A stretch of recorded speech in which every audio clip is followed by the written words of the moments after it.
Welcome to Illinois, a land where ancient civilizations rose and fell long before the modern world took shape. Here lie enormous cities built from earth, mysterious burials filled with strange artifacts, and signs of advanced trade networks no one can fully explain. These are stories that challenge everything we thought we knew about North America's past. Stay with me, because the deeper we go, the stranger it gets. Let's explore.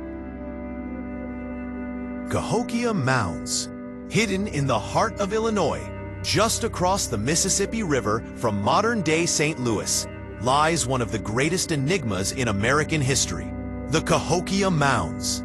At first glance, it may look like a landscape of grassy hills and rolling earthworks, but beneath this quiet surface lies the remains of a city larger than London in the year 1000 AD. It was the greatest city of ancient North America, built centuries before Columbus ever set foot in the New World.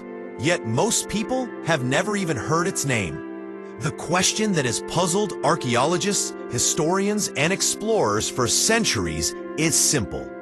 Who built Cahokia? How did they achieve it? And why did such a mighty city collapse and vanish without leaving behind a written record? This is one of the greatest unsolved mysteries of the ancient world. Cahokia rose from the fertile floodplains of the Mississippi sometime around 700 AD. By the year 1100, it had become the most advanced and densely populated settlement north of Mexico. Imagine vast plazas, temples rising from giant man-made mounds, ceremonial structures, and neighborhoods spreading across 6 square miles. At its peak, Cahokia may have held between 20,000 and 40,000 people, making it the largest urban center of its time in North America. Yet, unlike the Mayans or the Aztecs, the builders of Cahokia left behind no written language, no stone temples, no monumental inscriptions. Everything they built was made of earth, wood, and clay, materials that have slowly eroded, leaving behind only mysterious traces of what once was. At the heart of Cahokia stood the colossal Monk's Mound, a flat-topped earthen pyramid larger in volume than the Great Pyramid of Giza in Egypt. Rising 100 feet high and covering 14 acres, it would have dominated the city's skyline, visible for miles around. Archaeologists believe it was the political and ceremonial center of Cahokia, a place where leaders or priests may have ruled and rituals were performed. Yet no one knows for certain what purpose it truly served. Was it a temple to the gods? A palace for rulers? A meeting ground for the community? The answer remains lost in time. Surrounding Monk's Mound were dozens of smaller mounds, arranged carefully around vast plazas. Some of these were burial mounds, holding the remains of high-status individuals buried with elaborate artifacts. Others were platform mounds, designed to hold buildings. Taken together, the layout of the city reveals a high degree of planning and organization. This was not a random village. Cahokia was a carefully designed capital, built by people with a sophisticated understanding of engineering, astronomy, and governance. Perhaps the most striking feature of Cahokia was its mysterious woodhenge, a circular arrangement of giant wooden posts that functioned as a solar calendar. Just like Stonehenge in England, the posts were aligned with the rising and setting sun at solstices and equinoxes, allowing the people of Cahokia to mark the passage of seasons with remarkable precision. What makes this even more astonishing is that such knowledge is not supposed to have existed in pre-Columbian North America at this scale. Yet here it was, a giant calendar made of wood, built by people who were supposed to be simple farmers and hunters. The artifacts found at Cahokia raise even more questions. Archaeologists have unearthed shell beads, copper ornaments, ceremonial stone tools, and figurines carved with remarkable detail. Some of these materials came from hundreds of miles away, suggesting Cahokia was part of an extensive trade network stretching across the continent. Copper came from the Great Lakes, shells from the Gulf of Mexico, obsidian from the Rocky Mountains. This was not an isolated culture. Cahokia was a hub, connected to distant peoples in ways we are only beginning to understand. But not everything about Cahokia is glorious. Evidence suggests that the city was also a place of violence and ritual sacrifice. At Mound 72, archaeologists discovered the burial of a high-status man laid on a bed of more than 20,000 shell beads arranged in the shape of a bird. Around him were dozens of sacrificial victims, including young women who appear to have been killed to accompany him into the afterlife. Elsewhere, mass graves filled with bound and executed individuals have been uncovered. These discoveries suggest that power at Cahokia may have been maintained not only through trade and religion, but also through fear and blood.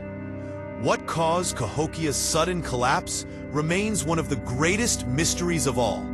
By 1350, the city was abandoned. Its mounds lay empty, its plazas overgrown. There's no record of a great war, no evidence of a massive invasion. Some believe environmental factors played a role. Overpopulation may have led to deforestation, soil exhaustion, and famine. Others suggest climate change, pointing to a period of droughts known as the Little Ice Age. There is also the possibility of internal conflict. As resources grew scarce, factions within the city may have fought for control, leading to its downfall. But no single theory explains it all. What is certain is that a city that had once been the beating heart of North America's ancient world simply vanished, leaving behind only its mounds as silent witnesses to its forgotten glory. Today, Cahokia is a UNESCO World Heritage Site, but few Americans know it exists. Tourists who visit often describe an eerie feeling walking among the mounds, as if the land itself holds secrets it refuses to share. The flat-topped hills, the wide empty plazas, the reconstructed Woodhenge, all whisper of a past we can barely imagine. How could such an advanced city rise, thrive, and fall, all before the eyes of history, yet leave almost no trace in memory? Some researchers believe Cahokia may have influenced cultures far beyond Illinois. There are signs of similar mound-building traditions in the Ohio River Valley and along the Mississippi, suggesting Cahokia's culture may have spread across vast distances. Others think Cahokia was not a single unified kingdom, but rather a sacred gathering place where many different peoples came together for rituals and trade. If true, it would mean Cahokia was less a city in the modern sense and more of a spiritual capital, drawing thousands of people from across the continent.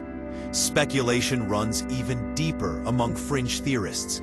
Some claim Cahokia was visited by travelers from across the ocean, pointing to similarities in mound construction between North America and ancient sites in Central America, or even Europe. Others suggest that Cahokia's Woodhenge proves knowledge of astronomy that came from unknown sources. While mainstream archaeology rejects these ideas, the fact remains that we still do not know exactly who the Cahokians were, how they built their city, or why they vanished. The greatest mystery of Cahokia may be its silence. Unlike the Maya or Aztec, who carved their histories into stone, the people of Cahokia left no texts, no writing, no stories recorded for future generations. Everything we know comes from digging into the earth, from bones, beads, and broken pottery. We are left to reconstruct an entire civilization from fragments, like trying to solve a puzzle with most of the pieces missing. And yet, the mounds endure, rising from the Illinois soil covered in green grass. They stand as monuments to a people who mastered their environment, organized vast labor forces, and built a city unlike any other in North America. They are reminders that history is not only written in books or carved in stone, Sometimes it is buried in the ground, waiting for us to uncover it. Cahokia's story forces us to reconsider the history of America. Long before Europeans arrived, this land was not empty wilderness. It was home to complex societies with cities, rulers, and far-reaching trade. These were people with knowledge of astronomy, engineering, and ritual on a grand scale. Their achievements challenge the myths that have long shaped our understanding of the past. Even now, new discoveries are being made at Cahokia. Ground-penetrating radar has revealed structures still hidden beneath the soil, untouched for centuries. Excavations continue to uncover artifacts that shed light on daily life in the city. Every find adds to the mystery, painting a picture of a civilization both familiar and alien, advanced yet fragile, powerful yet destined to vanish. Walking across Cahokia today, you can feel the weight of that mystery. The earth mounds rise silently against the horizon, their true purpose lost in time. Were they temples to forgotten gods, platforms for leaders, or stages for rituals we can no longer comprehend? Perhaps they were all these things at once. What we do know is that Cahokia was a city of dreams, a place where human ambition touched the sky, and where mystery still lingers in every blade of grass. In the end, Cahokia is more than just an archaeological site. It is a riddle written in earth, a reminder that history is full of stories we have yet to tell. Its builders may be gone, but their legacy endures, whispering from the mounds, challenging us to look deeper, to ask harder questions, to imagine a world where ancient Americans built cities to rival the greatest civilizations on Earth. The Cahokia Mounds remain one of America's greatest unsolved mysteries. Who were these people? How did they build such wonders? And why did they disappear? Perhaps one day we will know the answers. For now, all we can do is stand among the mounds, gaze at the horizon, and wonder about the city of Earth that once ruled the heart of a continent. The Enfield Horror and the Alton Hauntings. In the quiet town of Enfield, Illinois, 1973 brought a terror unlike anything the residents had ever faced. People reported seeing a creature that defied explanation. They called it the Enfield Horror. Witnesses described it as a strange, humanoid figure, roughly 4 feet tall, with 3 legs and short, stubby arms. Its skin was grayish, almost rubbery in appearance, and its eyes glowed an eerie red. What made this creature particularly terrifying was not just its appearance, but its sudden and aggressive behavior. Several families reported that it approached their homes at night, leaping or hopping in an unnatural way, its glowing eyes fixed on them as though it were studying them. The first widely reported sighting came from a young couple. They claimed that while driving late one night on a rural road, they saw the creature standing near the roadside. As they slowed down, the creature lunged toward their car, making a high-pitched, screeching sound. Terrified, they sped away, only to discover later that similar reports had been filed by other residents. Over the next few weeks, sightings continued. Some claimed to have seen it hopping across fields, while others reported hearing strange, guttural noises at night. One resident even said the creature entered his home but left without touching anything, vanishing as mysteriously as it had appeared. Authorities investigated, but no solid evidence was ever found. Local police received numerous calls, but by the time they arrived at the scene, the creature was gone. Experts and cryptozoologists debated the sightings. Some suggested it could have been a misidentified kangaroo, which were rare but occasionally escaped from zoos or private collections.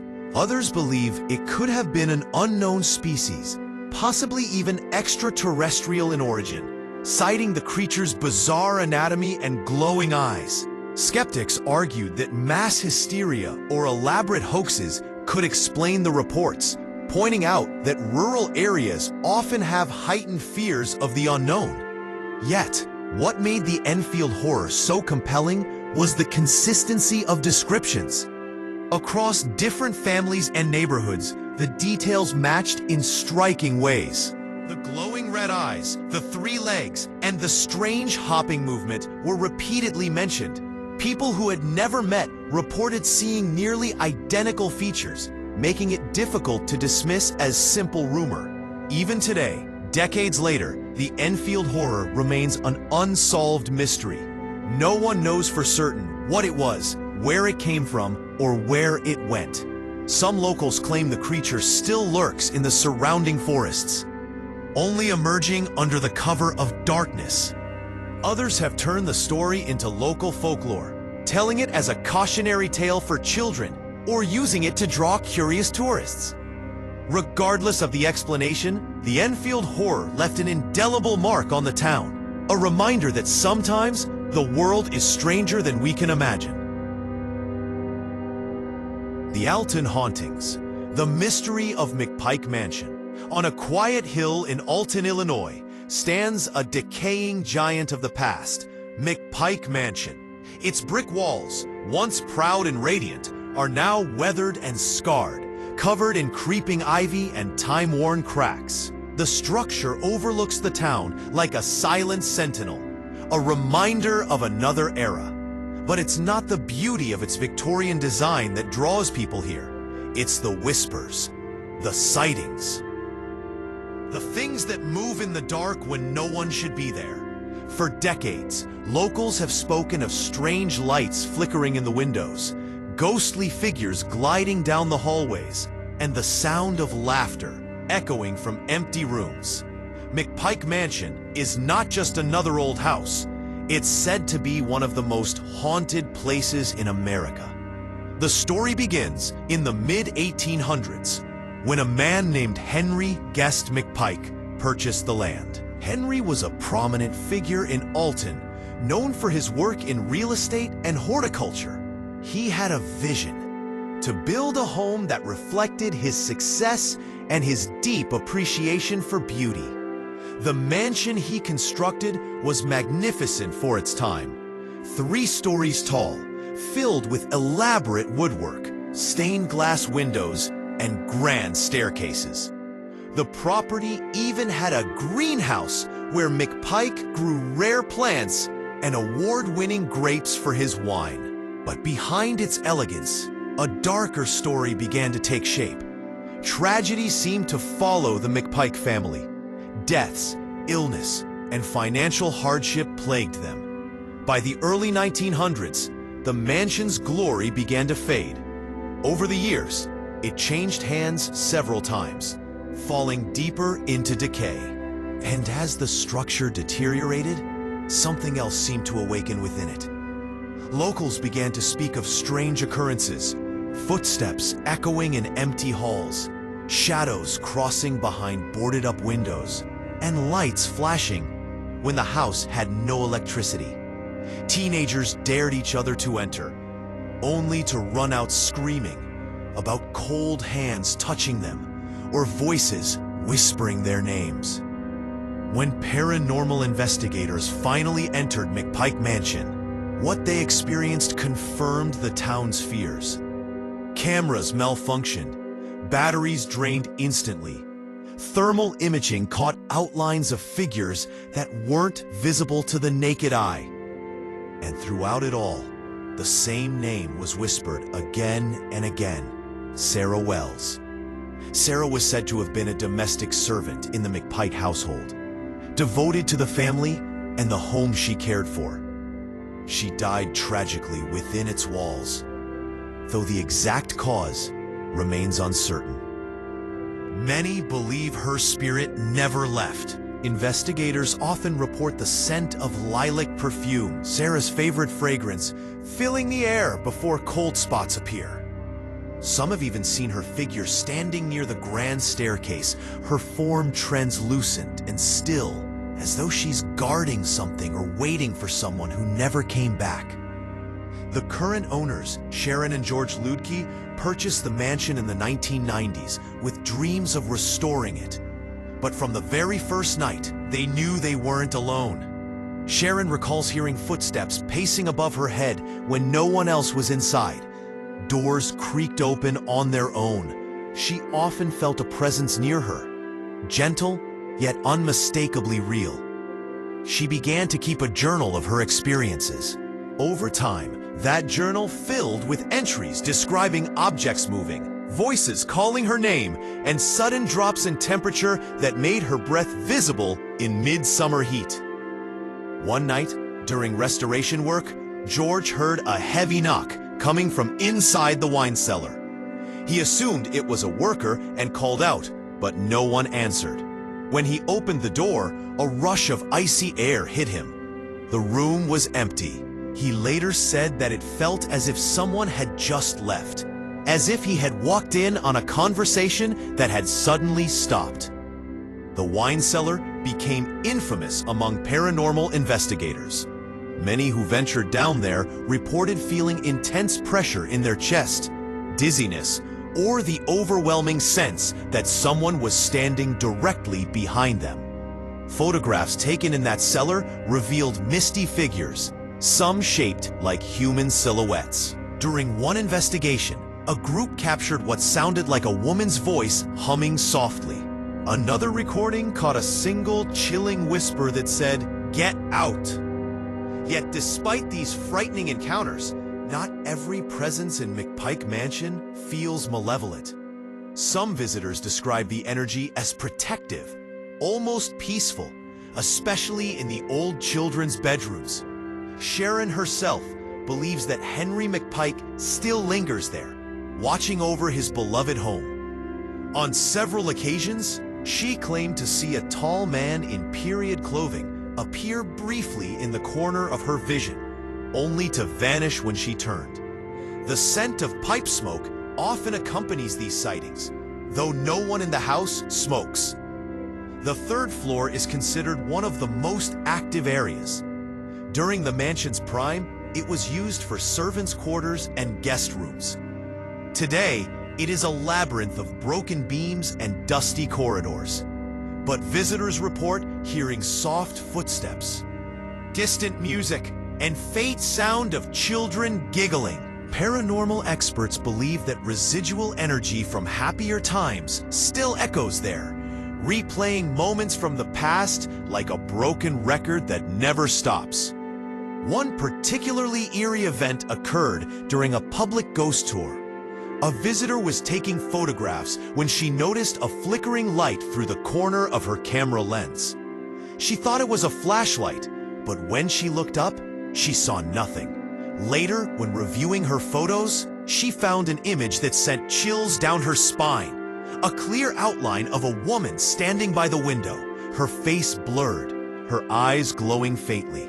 No one had been in that room at the time. Skeptics often dismiss the stories as tricks of the mind or the product of suggestion. They argue that when people enter a place with a reputation for being haunted, their imagination takes over. But even skeptics have had moments inside McPike Mansion that left them shaken. One local historian who came to document the house's architecture reportedly ran out after hearing heavy breathing right behind him, even though he was completely alone. He never returned. For many who visit, the question is not whether McPike Mansion is haunted, but why? Why do the spirits linger? Are they bound to unfinished business, or is the house itself a vessel of trapped emotion? Paranormal theorists suggest that old buildings absorb the energy of those who lived and died within their walls. In McPike's case, the combination of joy, grief, and tragedy may have created a powerful imprint, one that refuses to fade. Over the years, countless paranormal teams have come seeking answers. They've recorded unexplained sounds, electromagnetic fluctuations, and sudden temperature changes that defy science. In one notable case, a motion sensor placed in the hallway went off multiple times when no one was near it. Simultaneously, A camera picked up what appeared to be a hazy form gliding across the floor. Investigators described the atmosphere as charged, as though the air itself was vibrating. During one overnight investigation, a psychic medium claimed to make contact with multiple entities. She described a woman in a long dress watching from the staircase, a child sitting quietly in a corner, and a tall man standing near the window, staring out as if longing to leave.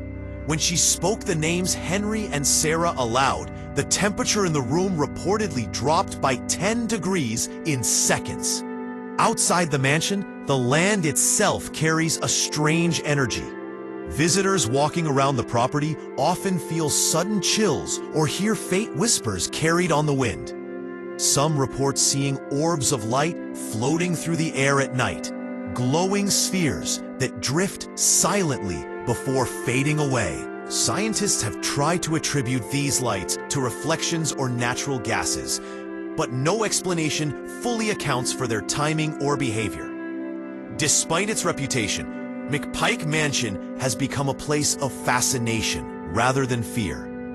Each year, thousands of visitors come to tour the property, hoping to experience something unexplainable. The owners host events, allowing guests to step into the mansion after dark with flashlights and cameras. Many leave with their own stories, voices on recordings, strange sensations, or photographs showing figures that weren't there before. Some even claim the spirits interact differently depending on who enters, as if the entities choose when and to whom they reveal themselves. The legend of McPike Mansion is not just about ghosts. It's about memory, time, and the human desire to understand what lies beyond death. The people who once lived here poured their lives into this house. Their joys, sorrows, and final moments remain imprinted within its walls. Whether these manifestations are literal spirits or echoes of emotion, they remind us that history never truly disappears. Standing before McPike Mansion at night, you can feel its presence. The air is heavy, still. The mansion looms above, windows like dark eyes watching silently. The slightest sound, wind, footsteps, a creak in the wood, feels magnified. You sense that if you wait long enough, something might acknowledge you back. A light flicker, a whisper, a soft touch on the shoulder. For many who visit, that's exactly what happens. And perhaps that's the true mystery of McPike Mansion. Not the hauntings themselves, but the connection between the living and the dead. This house has become a meeting point between worlds, a place where time overlaps. Its ghosts do not scream or chase. They linger, reminding us that we are all part of an endless story. Even after more than a century, McPike Mansion remains both ruin and relic, haunted and hallowed. It's a monument to love, loss, and the enduring mystery of what happens after we leave this world. Every creak of its floorboards, every flicker of unseen light, is a whisper from the past. And if you stand long enough in its halls, you might realize the house isn't trying to scare you, it's trying to be remembered. For in Alton, Illinois, beneath the silence of the night, the McPike Mansion still breathes.